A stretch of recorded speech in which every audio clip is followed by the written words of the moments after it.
Alright, to change the blade at Makitas 40V track saw, the first thing we're going to do is press down on the handle. We've got the safety here, so we're going to press that with our thumb, push down, and while we've got the body pushed down, I can release that button, and behind where the saw blade goes, right in here, we've got this little green tab.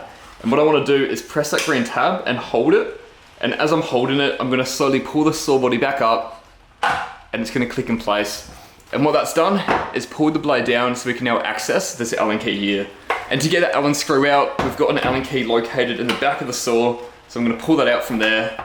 And then we've got this button at the top that we're going to hold down. And that button is going to lock the screw in place so we can go through and loosen that. Right, so we're going to take that screw all the way out, take that cover off as well. And then we can get our new blade. It's very important to make sure we put this in the right way. Most of the time, the writing's going to be facing outwards, but we can also see on the blade, we've got these arrows here. We've also got the arrow on the actual saw. So we want to make sure those arrows are going in the same direction.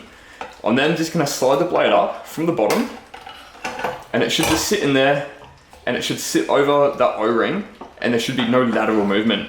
When that's done, we're going to put these bits back on. We're going to start to tighten this Allen screw.